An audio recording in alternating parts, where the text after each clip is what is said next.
O tema de hoje é os varais da misericórdia. Neste estudo, nós vamos falar sobre o Templo de Salomão, mais especificamente do lugar santíssimo. Mas antes, não deixe de assistir o estudo sobre o tabernáculo neste canal. O título do vídeo é Tabernáculo Entendimento Espiritual. Estará na descrição o link para acesso. Então nele você encontrará mais informações sobre o tabernáculo e sobre o templo. Uma realidade, uma sombra que aponta para uma realidade. O texto base é 1 Reis 6:20. Era o Santo dos Santos de 20 côvados de comprimento, 20 de largura e 20 de altura. Cobriu de ouro puro, cobriu também de ouro o altar de cedro. O lugar santíssimo, isto é, o Santo dos Santos, era uma espécie de cubo 20 por 20 por 20. Era famoso porque dentro deste lugar havia a Arca da Aliança. Observe que esse lugar santíssimo é uma simbologia para a Nova Jerusalém, que também é um cubo, 12.000 por 12.000 por 12.000 estádios. E quem alcança a Arca da Aliança, o pacto com o Eterno, alcança também a árvore da vida. Mas antes nós temos que entender que existe uma diferença entre o tabernáculo e o templo físico construído por Salomão.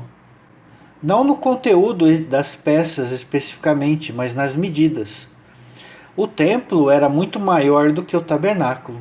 O tabernáculo era uma construção móvel feita de tecido e de madeira e era montado e desmontado à medida que o povo de Deus caminhava pelo deserto. Já o Templo de Salomão é uma construção física feita de pedra, fixa.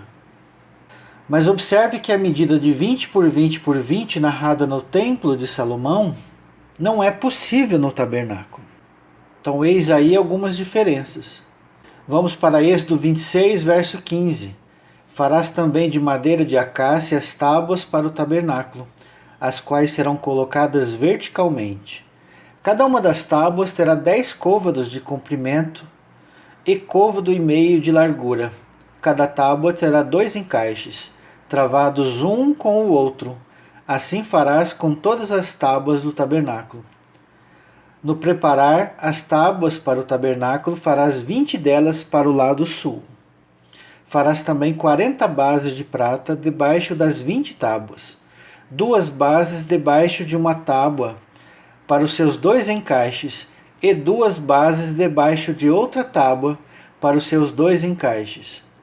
Também haverá 20 tábuas ao outro lado do tabernáculo para o lado norte. Com as suas 40 bases de prata, 2 bases debaixo de uma tábua e 2 bases debaixo de outra tábua, ao lado posterior do tabernáculo para o ocidente, farás 6 tábuas. Farás também 2 tábuas para os cantos do tabernáculo na parte posterior, as quais por baixo estarão separadas, mas em cima se ajustarão à primeira argola. Assim se fará com as 2 tábuas. Serão 2 para cada um dos 2 cantos. Assim serão as 8 tábuas com as suas bases de prata, 16 bases, 2 bases debaixo de uma tábua e 2 debaixo de outra tábua. Farás travessas de madeira de acácia, 5 para as tábuas de um lado do tabernáculo, 5 para as tábuas do outro lado do tabernáculo, e 5 para as tábuas do tabernáculo ao lado posterior, que olha para o ocidente. A travessa do meio passará ao meio das tábuas, de uma extremidade à outra. Cobrirás de ouro as tábuas, e de ouro farás as suas argolas, pelos quais hão de passar as travessas, e cobrirás também de ouro as travessas. Então observe a figura em anexo aí, onde você pode perceber as tábuas colocadas lado a lado. Do lado norte e do lado sul, 20 tábuas. E do lado do ocidente e do oriente, 6 tábuas. Sendo que nos cantos havia tábuas de união. E observe que para travar as tábuas eram colocadas travessas, amarrando as tábuas. Então 20 tábuas ao sul por 20 tábuas ao norte, com 1,5 côvado de largura, ou seja, seria uma parede de 30 côvados ao norte e 30 côvados ao sul. Por 9 côvados, 6 tábuas de 1,5 côvados de largura, do lado leste e do lado oeste. Então a parte do tabernáculo teria 30 por 9. Observe aí a ilustração de como seria visto pelo lado de dentro. O santo lugar e o santíssimo lugar, o santo dos santos, contendo a arca da aliança, aonde o sumo sacerdote, uma vez por ano, entrava no santíssimo lugar. E entre o santíssimo lugar e o santo dos santos havia um véu, separando os dois ambientes.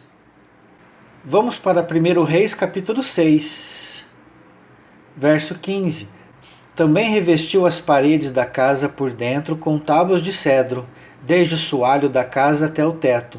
Cobriu com madeira por dentro e cobriu o piso da casa com tábuas de cipreste. Da mesma sorte, revestiu também os 20 côvados dos fundos da casa com tábuas de cedro, desde o soalho até o teto. E esse interior ele constituiu em santuário, a saber, o Santo dos Santos. Então observe aqui uma diferença: as tábuas eram de cedro, já o tabernáculo era madeira de acácia. Verso 17. Era, pois, o santo lugar do templo de 40 côvados. Está vendo que a medida aqui já é maior? O cedro da casa por dentro era lavrado de colossíntidas e flores abertas. Tudo era cedro, pedra nenhuma se via. No mais interior da casa preparou o Santo dos Santos, para nele colocar a arca da aliança do Senhor. Era o Santo dos Santos de 20 côvados de comprimento, 20 de largura e 20 de altura. Cobriu de ouro puro, cobriu também de ouro o altar de cedro. Mas havia uma outra diferença do tabernáculo, desta vez bem mais importante do que a medida. Segundo Crônicas capítulo 5, verso 7. Puseram os sacerdotes a arca da aliança do Senhor no seu lugar, no santuário mais interior do templo, no Santo dos Santos, debaixo das asas dos querubins. Pois os querubins estendiam as asas sobre o lugar da arca, e do alto cobriam a arca os seus varais. Os varais sobressaíam tanto que suas pontas eram vistas do santo lugar, defronte do Santo dos Santos, porém de fora não se viam. Aí estão os varais até o dia de hoje. Nada havia na arca, serão as 2 tábuas que Moisés ali pusera junto a Horebe, quando o Senhor fez aliança com os filhos de Israel ao saírem do Egito. Esta passagem de 2 Crônicas, de 7 ao 10, também está repetida igualmente em 1 Reis 8, do verso 6 ao verso 9. O detalhe importante que eu queria mostrar era o verso 9. Os varais sobressaíam tanto que suas pontas eram vistas do santo lugar, defronte do Santo dos Santos, porém de fora não se viam. Observe o slide aí agora na tela, onde tem as várias traduções. Almeida Revista e Atualizada, foi a que eu li agora. Almeida Corrigida e Fiel. Então os varais sobressaíam para que as pontas dos varais da arca se vissem perante o oráculo, mas não se vissem de fora. E ali tem estado até o dia de hoje. Então quem estava no santo lugar conseguia ver as tábuas. Mas quem estava fora do tabernáculo não conseguia ver. Perceberam o detalhe? Almeida Revista e Corrigida. Então os varais sobressaíam para que as pontas dos varais da arca se vissem perante o oráculo, mas não se vissem de fora, e os varais estão ali até o dia de hoje.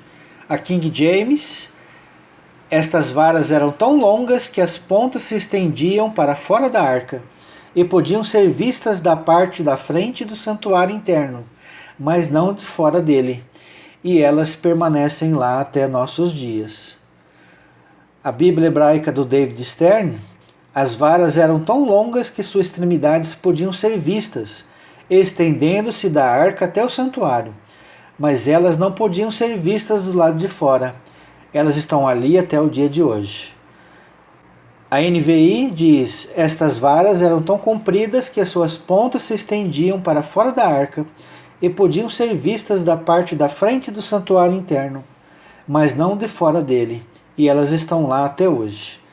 Bíblia de Jerusalém: estas eram tão compridos que do santo, diante do debir, se podiam ver sua extremidade, mas não se podiam ver de fora. Eles aí permanecem até hoje.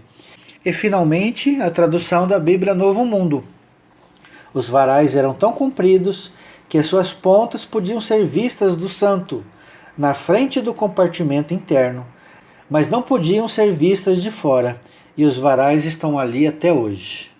Observe aí a foto da Arca da Aliança com os dois varais, preso por argolas, aonde esses varais serviam para carregar a Arca da Aliança.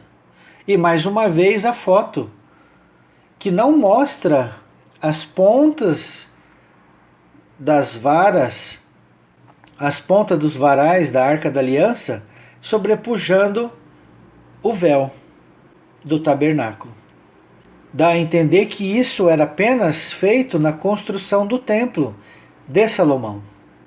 Observe aí um pequeno vídeo que eu gravei de forma meio amadora, apenas para mostrar a ideia, onde a caneta serve como um exemplo para o varal, e a camisa que eu usei aí como um véu. Então será que a ponta do varal empurrava o véu? Ou será que os dois varais atravessavam o véu e podiam ser vistos do outro lado? Eu particularmente penso que essa segunda opção ela é mais plausível, é mais coerente. Então, antes de explicar o porquê disso tudo espiritualmente, vamos ver mais algumas passagens importantes. 2 Samuel capítulo 6, verso 1. Tornou Davi a juntar todos os escolhidos de Israel, em número de 30.000. Dispôs-se e com todo o povo que tinha consigo partiu para Baalá de Judá, para levarem de lá para cima a arca de Deus, sobre o qual se invoca o nome do Senhor dos Exércitos, que se assenta acima dos querubins. Puseram a arca de Deus num carro novo e a levaram da casa de Abinadab, que estava no outeiro, e Uzá e Aiô, filho de Abinadab, guiavam o carro novo. Então Davi mandou colocar a arca da aliança num carro novo, e colocaram os filhos de Abinadab para guiar o carro novo. Levaram-no com a arca de Deus na casa de Abinadab, que estava no outeiro, e Aiô ia diante da arca. Davi e toda a casa de Israel alegravam-se perante o Senhor com toda sorte de instrumentos de pau de faia, com harpas, com saltérios, com tamboris, com pandeiros e com símbolos. Quando chegaram à eira de Nacon, estendeu Uzá a mão à arca de Deus e a segurou, porque os bois tropeçaram. Então a ira do Senhor se acendeu contra Uzá, e Deus o feriu ali por esta irreverência, e morreu ali junto à arca de Deus. Desgostou-se Davi porque o Senhor irrompera contra Uzá, e chamou aquele lugar de Pérez Uzá até o dia de hoje. Mas será que a culpa era de Uzá? Em parte, sim. Ele tocou em algo que não poderia ser tocado por mãos humanas. Porém, a culpa maior estava com Davi. Davi foi o responsável pela morte de Uzá. Davi cometeu erros ao carregar a arca? Certamente que sim. Vamos ver os detalhes. 1 Crônicas 15. Chamou Davi os sacerdotes Zadok e Abiatar, e os levitas Uriel, Asaías, Joel, Semaías, Eliel e Aminadab. Ele lhes disse: Vós sois os cabeças das famílias dos levitas. Santificai-vos, vós e vossos irmãos, para que façais subir a arca do Senhor, Deus de Israel, ao lugar que lhe preparei. Pois, visto que não a levaste na primeira vez, o Senhor nosso Deus irrompeu contra nós, porque então não o buscamos segundo nos fora ordenado. Então observe como Davi reconheceu o erro e aprendeu com o erro. Isso custou a vida de Uzá. Então o que ele fala aos sacerdotes? Para eles se santificarem e fazer segundo o que fora ordenado por Deus. Vamos continuar lendo que a gente vai ver os detalhes. Santificaram-se, pois, os sacerdotes e levitas para fazerem subir a arca do Senhor, Deus de Israel. Os filhos dos levitas trouxeram a arca de Deus aos ombros, pelas varas que nela estavam, como Moisés tinha ordenado, segundo a palavra do Senhor. Observaram aí a diferença? Davi, na primeira vez, tinha colocado a arca em cima de um carro novo. E como os bois tropeçaram, a arca ia tombar, ia cair. E Uzá foi tentar segurar a arca para que ela não caísse. Uzá teve uma intenção boa, mas como Davi desobedeceu às ordens de Deus, Uzá pagou com a própria vida, pelo erro de Davi. Então o correto seria ser carregado pelos varais, e jamais por um carro de boi, mesmo que esse carro fosse novo. E os levitas, sacerdotes, deveriam colocar os varais sobre os ombros. Percebem a diferença? Para os dias atuais, nós somos reino de sacerdotes. Então nós devemos carregar a arca da aliança sobre os nossos ombros. E não de outra maneira. Temos que olhar isso do ponto de vista espiritual. E não apenas no sentido literal. Não é a forma literal que é importante. É a forma espiritual.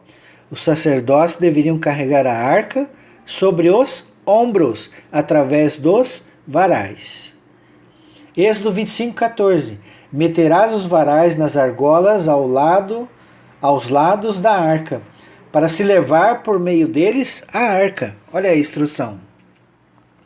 Números capítulo 7, verso 6 também diz: Moisés recebeu os carros e os bois e os deu aos levitas. Então observe aqui, Moisés recebeu os carros e os bois e deu aos levitas. Ah, então quer dizer que era para levar no carro? Ou era pelos ombros? Vamos continuar lendo. 2 carros e 4 bois deu aos filhos de Gerson, segundo o seu serviço. 4 carros e 8 bois deu aos filhos de Merari, segundo o seu serviço, sob a direção de Itamar, filho de Arão, o sacerdote. Olha o verso 9. Mas aos filhos de Coate nada deu,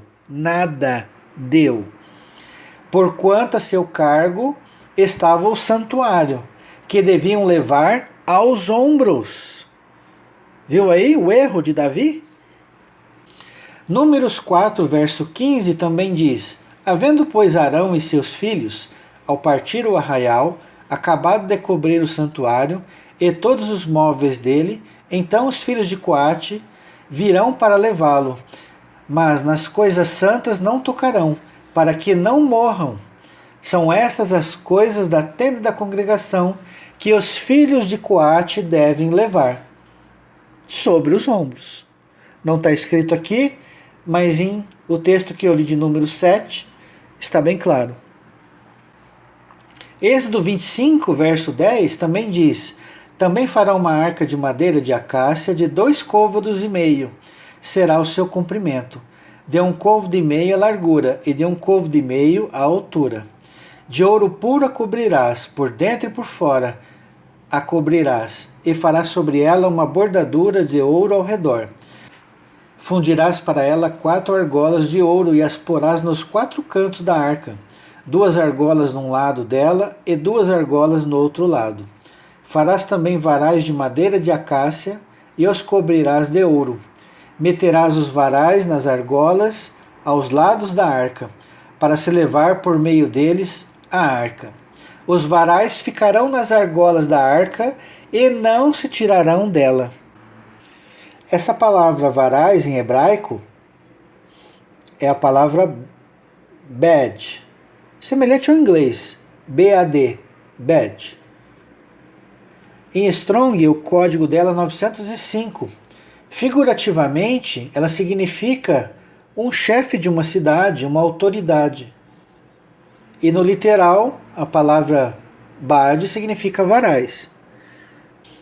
Então, como nós explicamos aqui coisas espirituais, nós vamos usar o sentido espiritual, que é o chefe de uma cidade, autoridade. Então deveria os sacerdotes carregarem a arca da aliança sobre os ombros, em sinal de autoridade, e não ser colocada simplesmente sobre um carro. Percebem? Uma coisa importante é, depois que Davi fez a coisa certa sobre o carregar a arca, que ele entendeu o seu erro, Deus, através de Natã, trouxe a seguinte profecia para Davi.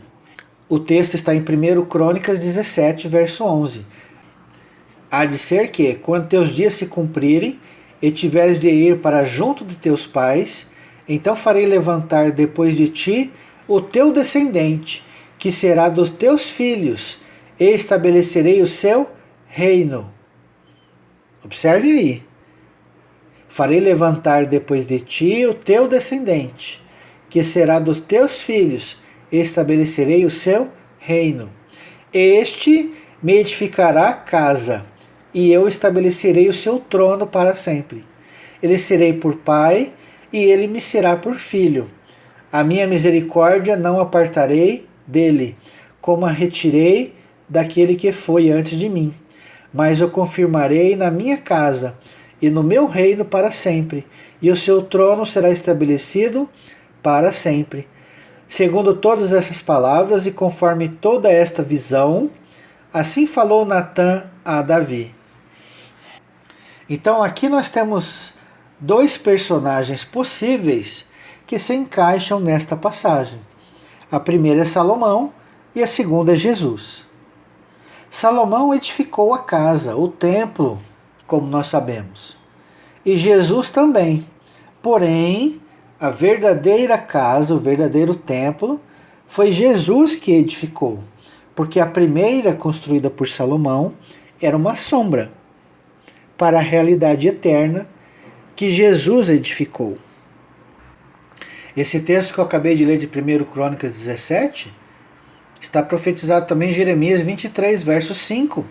Eis que vem dias, diz o Senhor, em que levantarei a Davi um renovo justo, e rei que reinará e agirá sabiamente, executará o juízo e a justiça na terra. Nos seus dias Judá será salvo, e Israel habitará seguro. Será este o seu nome, com quem será chamado Senhor, justiça nossa. Então, qual é esse renovo de Davi? Pode ser Salomão ou pode ser Jesus, mas qual deles se encaixa perfeitamente? A profecia de Jeremias e 1 Crônicas 17, é Yeshua. Esse renovo justo, renovo, notser. Notser vem da palavra Nazareno. Nazareno é notserim. Renovo, notser. Então Yeshua é este renovo.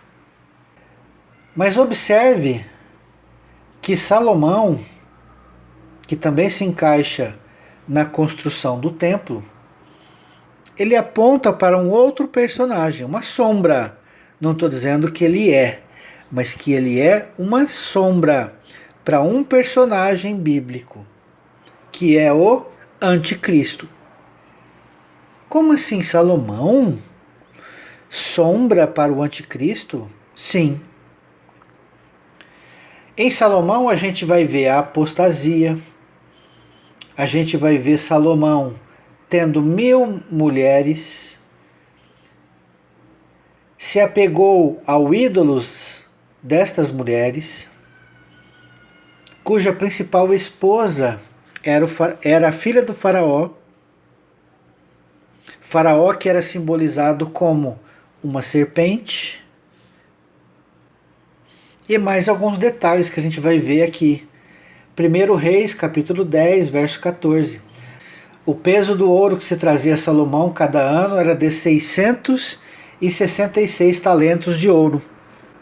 Então, a cada ano, Salomão recebia 666 talentos em ouro. Ah, mas o que isso tem a ver? Nós já vamos ver. Fora o que entrava, verso 15, além do que entrava dos vendedores e do tráfico dos negociantes, e de todos os reis da Arábia e dos governantes da terra. Vou pular alguns versos, vou para o verso 19. O trono tinha 6 degraus. O espaldar do trono ao alto era redondo. De ambos os lados tinham braços junto ao assento, e 2 leões junto aos braços. Também 12 leões estavam ali sobre os 6 degraus, um em cada extremo destes. Nunca se fizera obra semelhante em nenhum dos reinos. Então são 6 degraus, e do lado esquerdo dos degraus tinham 6 leões, e do lado direito tinham 6 leões. 6, 6, 6. Coincidência? Todas as taças de que se servia o rei Salomão para beber eram de ouro, e também de ouro puro todas as da casa do bosque, do Líbano. Não havia nelas prata, porque nos dias de Salomão não se dava a ela estimação nenhuma. Porque o rei tinha no mar uma frota de Tarsis, com os naus de Irão. De 3 em 3 anos voltava a frota de Tarsis, trazendo ouro, prata, marfim, búzios e pavões. Assim o rei Salomão excedeu a todos os reis do mundo, tanto em riqueza como em sabedoria. Veja que apesar da sabedoria que ele recebeu, não foi capaz de impedir que ele pecasse. Não foi capaz de impedir que ele se apostatasse da fé. A gente vai ver que ele vai edificar um templo para outros deuses e vai se curvar a eles. Na lei existe um mandamento de que o governante, o rei, não poderia acumular 3 coisas: mulheres, riquezas e cavalos. Vamos ver o texto da lei, Deuteronômio 17, verso 14. Quando entrares na terra que te dá o Senhor teu Deus, e a possuíres, e nela habitares, e disseres: estabelecerei sobre mim um rei, como todas as nações que se acham em redor de mim. Estabelecerás com efeito sobre ti, como rei, aquele que o Senhor teu Deus escolher, homem estranho, que não seja dentre os teus irmãos. Não estabelecerás sobre ti, e sim um dentre eles. Então não era para colocar um homem estranho, mas sim dentre os irmãos, um rei. Por isso que o verdadeiro rei, ele vem de Israel. Porém, este não multiplicará para si, olha aí, porém, este não multiplicará para si cavalos, nem fará voltar o povo ao Egito, para multiplicar cavalos. Pois o Senhor vos disse: nunca mais voltareis por este caminho. Continuando o verso 17. Tampouco para si multiplicará as mulheres, para que o seu coração se não desvie. Olha aí. Tampouco para si multiplicará mulheres, para que o teu coração não se desvie. Nem multiplicará muito para si prata e ouro. Também quando se assentar no trono do seu reino, escreverá para si um translado desta lei num livro, do que está diante dos levitas sacerdotes. Então, por causa desses pecados, o reino de Israel foi dividido. E olha que curiosidade. Yeshua, o descendente de Davi, seria o responsável para que o reino fosse reunificado novamente. As duas casas de Israel, as duas varas na mão do Senhor, do texto de Ezequiel capítulo 37. Jesus é conhecido como filho de Davi, como nós sabemos, e não como filho de Salomão. Olha que curiosidade. Mas Jesus não descende de Salomão? Sim, certamente. Mas a referência é Davi, segundo o coração de Deus. Jesus não acumulou riquezas, nem tinha onde reclinar a cabeça. Ele possui uma só esposa. Peraí, Jesus era casado? A única esposa de Jesus é a igreja, o seu povo santo. E ele está sobre um cavalo branco, escrito em sua coxa, Rei dos Reis e Senhor dos Senhores. Então, até nisso, Jesus e Yeshua foi diferente de Salomão. Vamos ver os textos sobre Salomão. 1 Reis 4:26. Tinha também Salomão 40.000 cavalos em estrebarias para os seus carros e 12.000 cavaleiros. 1 Reis capítulo 11, verso 1. Ora, além da filha de Faraó, amou Salomão muitas mulheres estrangeiras. Olha aí. Além da filha de Faraó, em destaque. Além da filha de Faraó, amou Salomão muitas mulheres estrangeiras, moabitas, amonitas, edomitas, sidônias e etéias, mulheres das nações de que havia o Senhor dito aos filhos de Israel: não caseis com elas, nem casem elas convosco, pois vos perverteria o coração, para seguirdes os seus deuses. A esta se apegou Salomão pelo amor. Tinha 700 mulheres, princesas, e 300 concubinas, e suas mulheres lhe perverteram o coração.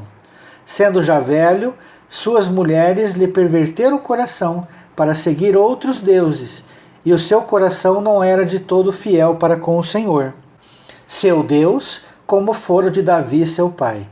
Salomão seguiu a Astarote, deusa dos Sidônios, e a Milcom, abominação dos Abonitas. Olha aí. Salomão seguiu a Astarote, deusa dos Sidônios, e a Milcom, abominação dos Amonitas. Assim fez Salomão o que era mal perante o Senhor, e não perseverou em seguir ao Senhor, como Davi, seu pai. Neste tempo edificou Salomão um santuário a Quemos, abominação de Moabe, sobre o monte fronteiro a Jerusalém, e a Moloque, abominação dos filhos de Amon. Assim fez com todas as suas mulheres estrangeiras, as quais queimavam incenso e sacrificavam a seus deuses, pelo que o Senhor se indignou contra Salomão, pois desviara o seu coração do Senhor, Deus de Israel, que 2 vezes lhe aparecera. E acerca disso lhe tinha ordenado que não seguisse a outros deuses. Ele, porém, não guardou o que o Senhor lhe ordenara. Por isso disse o Senhor a Salomão: visto que assim procedeste e não guardaste a minha aliança, nem os meus estatutos que te mandei, tirarei de ti este reino, e eu darei a teu servo. Então aqui foi dividido as 2 casas de Israel. Dado a Roboão, seu filho, 2 tribos. E a Jeroboão, seu servo, um efraimita, 10 tribos. Efraim, líder das 10 tribos, e Judá, líder de 2 tribos. Reino do Sul. 2 Samuel 5, verso 6. Partiu o rei com seus homens para Jerusalém contra os jebuseus que habitavam naquela terra e que disseram a Davi: não entrarás aqui, porque os cegos e os coxos te repelirão. Como quem diz: Davi não entrará neste lugar. Então, olha a estratégia dos jebuseus. Colocaram cegos e coxos no caminho. Porém, Davi tomou a fortaleza de Sião. Esta é a cidade de Davi. Davi naquele dia mandou dizer: todo que está disposto a ferir os jebuseus, suba pelo canal subterrâneo e fira, olha só, e fira os cegos e os coxos, a quem a alma de Davi aborrece. Por isso se diz: nem cego nem coxo entrará na casa. Por isso é que cego e coxo não pode entrar na casa de Deus. Mas olha o que Davi fez. Matou sem misericórdia coxos e cegos. Coxo pode se defender? Não. Cego pode se defender? Não. Então Davi matou sem misericórdia. Agiu corretamente? Claro que não.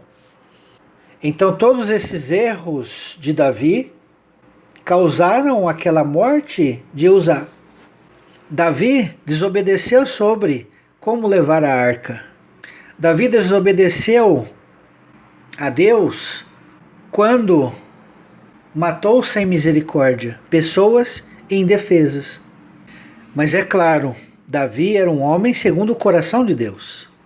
Isso quer dizer que ele se arrependia e corrigia os seus caminhos.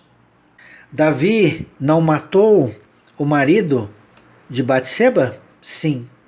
Não diretamente, mas indiretamente o matou. Não se arrependeu? Se arrependeu. Agora observe Jesus e Yeshua, o seu procedimento. Mateus capítulo 11, verso 4. E Jesus respondendo disse-lhes: Ide e anunciai a João o que estáis ouvindo e vendo. Os cegos veem, os coxos andam.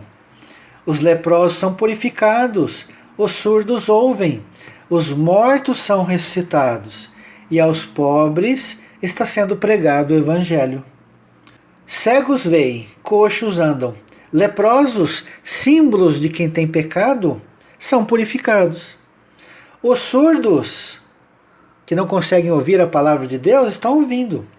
Os que estavam mortos espiritualmente são ressuscitados. Lembra da parábola do filho pródigo? Estava morto e reviveu. E aos pobres, aos humildes, está sendo pregado o Evangelho. Mais um texto de Jesus, Mateus 15, verso 30. E vieram a ele muitas multidões, trazendo consigo coxos, aleijados, cegos, mudos e outros muitos, e os largaram junto aos pés de Jesus, e ele os curou. Viu a diferença de Davi para com Jesus? Verso 31. De modo que o povo se maravilhou ao ver que os mudos falavam, os aleijados recobravam saúde, os coxos andavam e os cegos viam. Então glorificavam ao Deus de Israel. Mateus 21, verso 12. Tendo Jesus entrado no templo, expulsou todos que ali vendiam e compravam. Também derribou as mesas dos cambistas e as cadeiras dos que vendiam pombas. E disse-lhes, está escrito, a minha casa será chamada casa de oração, vós, porém, as transformais em covil de salteadores. Vieram a ele no templo cegos e coxos, e ele os curou. Olha que ironia. Alguns Jesus expulsou, os que vendiam e compravam. E curou cegos e coxos, fazendo com que eles pudessem entrar no templo. Viu aqui o paralelo? Mas voltando a Davi, Davi desprezou a misericórdia de Deus, simbolizada por aquelas duas hastes, aqueles dois varais que seguravam a arca da aliança. Se você não segurar a arca da aliança pelos varais, você morre. Se você não for a Deus pela sua misericórdia, você morre. Por quê? Porque a lei vai te matar. A lei vai me matar. Porque não há nenhum justo sequer. Então as varas da arca da aliança, que era para ser carregado pelos sacerdotes sobre os ombros, como sinal de autoridade, e sobre os ombros significa também submissão a quem? A lei de Deus, que está na arca da aliança. Submissão a quem mais? Ao eterno, ao Deus. Então a misericórdia deveria ser o nosso jugo. O que disse Jesus? O meu fardo é leve e o meu jugo é suave. Vinde a mim, todos que estáis cansados e sobrecarregados, e eu vos aliviarei. Não é tremendo esse ensino de Jesus? Claro que é.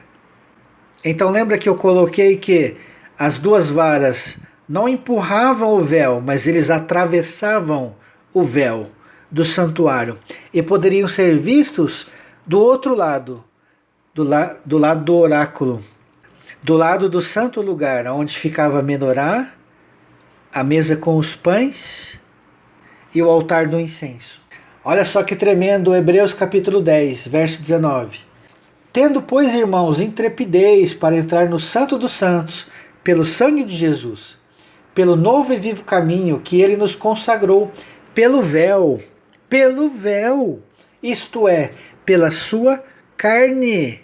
Então aquelas varas estavam transpassando o véu, aquela vara estavam transpassando a carne de Jesus. Então o véu é o corpo de Cristo que foi transpassado por estas duas varas. O seu corpo foi partido. E essas duas varas simbolizam a cruz. Quantas varas existem numa cruz? 2. As varas da misericórdia, as varas da graça, do amor de Deus. Continuando, o texto de Hebreus. E tendo grande sacerdote sobre a casa de Deus, aproximemo-nos com um sincero coração em plena certeza de fé, tendo o coração purificado de má consciência e lavado o corpo com água pura. Guardemos firme a confissão da esperança, sem vacilar, pois quem fez a promessa é fiel. Mateus capítulo 9, verso 12. Mas Jesus, ouvindo, disse: os sãos não precisam de médico, e sim aos doentes. Para quem que Jesus disse isso? Aos fariseus, aos escribas. Verso 13. Ide, porém, e aprendei o que significa: misericórdia quero, e não sacrifício, e não holocausto. Pois não vim chamar justos, e sim pecadores ao arrependimento. Vamos agora para o Salmo 103, verso 8. O Senhor é misericordioso, o Eterno é misericordioso e compassivo, longânimo e assaz benigno. Não repreende perpetuamente, nem conserva para sempre a sua ira. Não repreende perpetuamente, nem conserva para sempre a sua ira, porque ele é benigno. Não nos trata segundo os nossos pecados, nem nos retribui consoante as nossas iniquidades. Pois quanto o céu se alteia acima da terra, assim é grande a sua misericórdia para com os que o temem. Deus não tem misericórdia para com todos? Sim. Por que aqui diz que a sua misericórdia é grande? Somente para os que o temem. Porque os outros não reconhecem os seus erros. Os outros não se arrependem dos seus pecados. Os outros não pagam o último centavo. Lembra lá de Mateus 5? Lembra lá de Mateus 5, de 21 a 26? Para sair do Geena, do inferno, tem que se pagar o último centavo. Não sairá de lá enquanto não pagar o último centavo. E Mateus 18, Jesus repete a mesma coisa. Jesus fará da mesma maneira com aquele que não perdoou o pecado de seu irmão, não se arrependeu. Então, enquanto não pagar toda a dívida, não sairá da prisão. Guardem este verso, verso 12 do Salmo 103.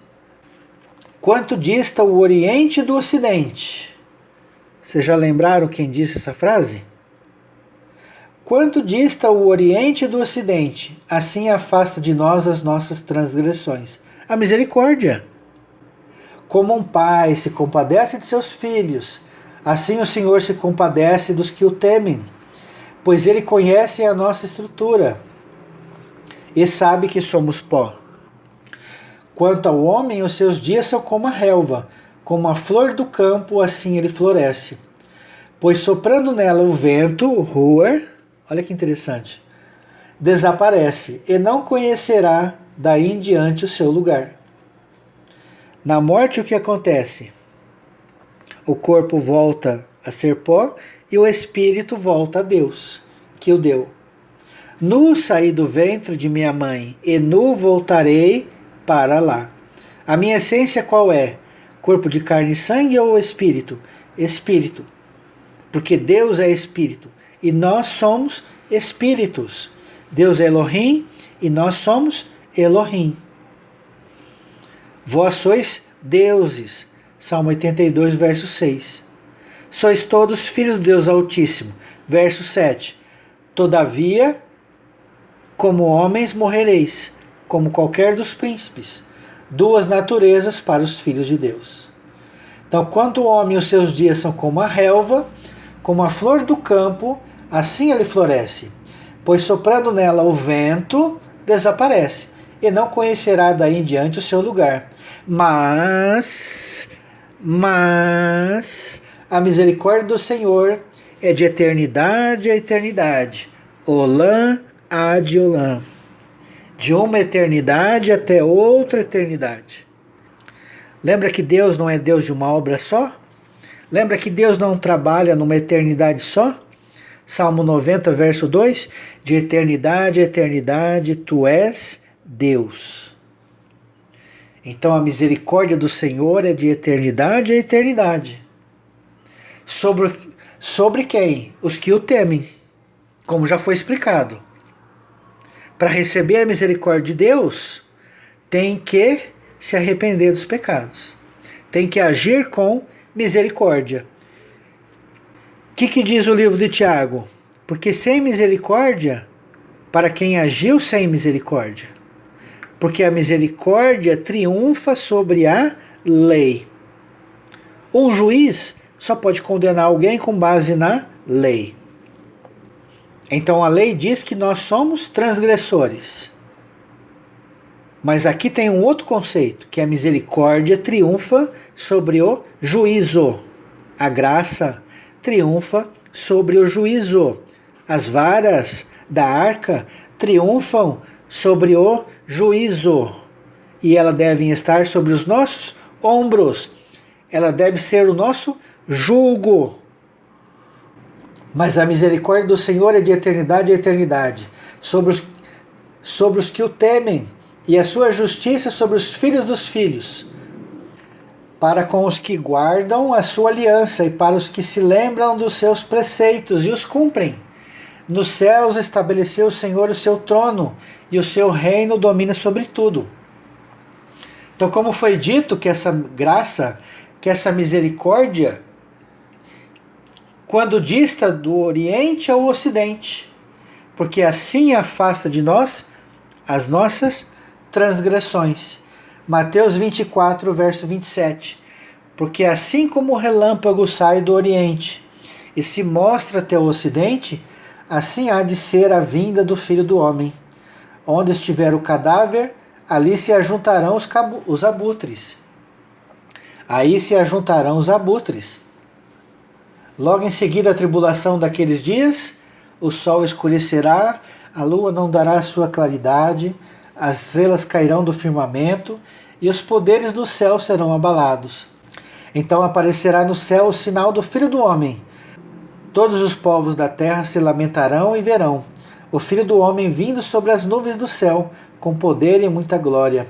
E ele enviará os seus anjos com grande clangor de trombeta, os quais reunirão os seus escolhidos dos quatro ventos, de uma a outra extremidade dos céus. Observe aí a figura em anexo, o acampamento israelita, onde a leste ficava responsável a tribo de Judá e a oeste a tribo de Efraim. A oriente, Judá, ao ocidente, Efraim. Então, como Jesus disse, assim como o relâmpago sai do Oriente e se mostra no Ocidente, a sua graça, a sua misericórdia, que conforme disse o Salmo 103, afasta de nós as nossas transgressões. Então o nascimento do sol começa onde? No Oriente. E ela termina onde? No Ocidente. Salmo 104, 19. Fez a lua para marcar o tempo, os moedes, os tempos determinados, as festas de Levítico 23, as 8 festas, do qual a principal é o sábado. Veja no link abaixo, na descrição deste vídeo, desse estudo, entendimento espiritual sobre o sábado. Entenda o que significa o sábado e não um simples ritual, como é feito pelas religiões. Então fez a lua para marcar o moede. O sol conhece a hora do seu ocaso. O sol tem a hora para sair e a hora para ter o pôr do sol, para ter o seu ocaso. Então ao oriente ficava a porta do tabernáculo. Observe aí na figura. E ao ocidente ficava o fundo do tabernáculo. De Judá até Efraim, a misericórdia de Deus dura para sempre. As 2 casas de Israel. Ocidente é a palavra em hebraico Ian. E oriente é a palavra hebraica Queden. Ian significa também mar, águas, povos, línguas e nações. O mundo físico que nós vivemos. Queden, onde ficava o jardim do Éden, a oriente, observe lá no livro de Gênesis, você vai encontrar a palavra Queden. Queden é mundo antigo, mundo primitivo, mundo espiritual. Então, assim como essa graça sai de Judá até Efraim, do oriente até o ocidente, do leste para o oeste, sai do mundo espiritual para até o mundo físico. Porque essa graça alcança quem está no inferno e pode pagar o seu último centavo.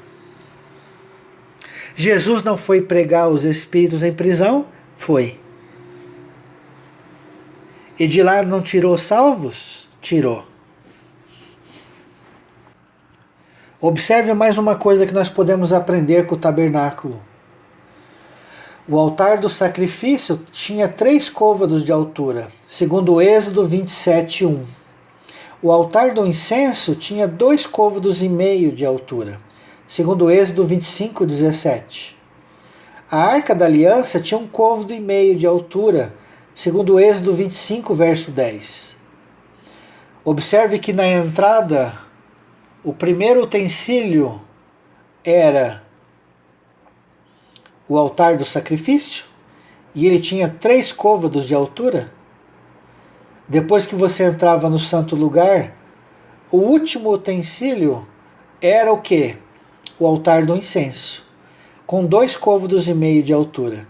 E lá dentro, na parte mais importante, no santíssimo lugar, onde media 20 por 20 por 20, que simboliza a Nova Jerusalém, a Arca da Aliança, a árvore da vida, a vida eterna, a reconciliação com o eterno, a altura é de 1 côvado e meio. Observe que as alturas vão diminuindo. De 3 passou para 2,5, passou para 1,5. O que isso significa espiritualmente? O que se humilha será exaltado. Entra-se no templo de pé, e à medida que vai se passando pelos seus utensílios, vai se prostrando perante eles. Não porque eles são deuses, mas que eles apontam para o Criador. É um simbolismo para o verdadeiro significado dentro do nosso coração. Observe Lucas 14, verso 7. Reparando como os convidados escolhiam os primeiros lugares, lembra do banquete? Propôs uma parábola. Quando por alguém fores convidado para um casamento, não procures o primeiro lugar, para não suceder que, havendo convidado mais digno do que tu, vindo aquele que te convidou, e também a ele te diga, dá o lugar a este, então irás envergonhado ocupar o último lugar. Pelo contrário, quando fores convidado, vai tomar o último lugar, para que quando vier o que te convidou, te diga, amigo, senta-te mais para cima, ser-te-á isto uma honra diante de todos, os mais convivas, pois todo o que se exalta será humilhado, e o que se humilha será exaltado. Observe as seguintes passagens, Provérbios 29 e 23. A soberba do homem o abaterá, mas o humilde de espírito obterá honra. Provérbios 15 e 33. O temor do Senhor é a instrução da sabedoria, e a humildade precede a honra. Para terminar, a última passagem, Mateus 23, verso 1. Então falou Jesus às multidões e aos seus discípulos. Na cadeira de Moisés se assentaram os escribas e fariseus. Fazei e guardai, pois, tudo quanto eles vos disserem, porém não os imiteis nas suas obras, porque dizem e não fazem. Então, por um lado, Jesus exalta os fariseus, porque eles ensinavam o certo, porém, a sua aparência era má. Não refletia o seu coração. Eram soberbos, eram orgulhosos, eram hipócritas. Não imiteis as suas obras. Eles atam fardos pesados e difíceis de carregar. Olha aí. Os varais da misericórdia. Eles atam fardos pesados e difíceis de carregar e põem sobre os ombros dos homens. Entretanto, ele mesmo nem com o dedo querem movê-los. Praticam, porém, todas as suas obras, com o fim de serem vistos dos homens, pois alargam os seus filactérios e alongam as suas franjas. Amam o primeiro lugar nos banquetes e as primeiras cadeiras nas sinagogas. Como que eles entravam no santo lugar? Será que humilhando? Ah, eu sou o cara, eu estou aqui. Só eu posso entrar aqui. Percebe a diferença? Amam o primeiro lugar nos banquetes e as primeiras cadeiras nas sinagogas, as saudações nas praças e os serem chamados mestres pelos homens. Vós, porém, não sereis chamados mestres, porque um só é o vosso mestre, e vós todos sois irmãos. A ninguém sobre a terra chameis vosso Pai, porque só um é vosso Pai, aquele que estás nos céus. Nem sereis chamados guias, porque um só é o vosso guia, o Cristo. Mas o maior dentre vós será vosso servo. Quem a si mesmo se exaltar, será humilhado, e a quem a si mesmo se humilhar, será exaltado. Termina assim o estudo, reforçando o quê? Que esteja sobre os nossos ombros, porque nós somos sacerdotes de Deus. Somos feitos reino de sacerdotes. Mas não nos esqueçamos de pegar a arca da lei de Deus, que deve estar escrita no nosso coração. Mas devemos pegar essa lei de tal maneira, com cuidado, para que não esqueçamos das varas da misericórdia, que devem estar sobre os nossos ombros, sendo sobre nós jugo, nos humilhando. Porque somente pela graça, somente pela misericórdia, chegaremos a ter Deus. Qualquer outro caminho será de morte. Espero que os irmãos tenham gostado de mais este estudo. Um abraço a todos e shalom, shalom.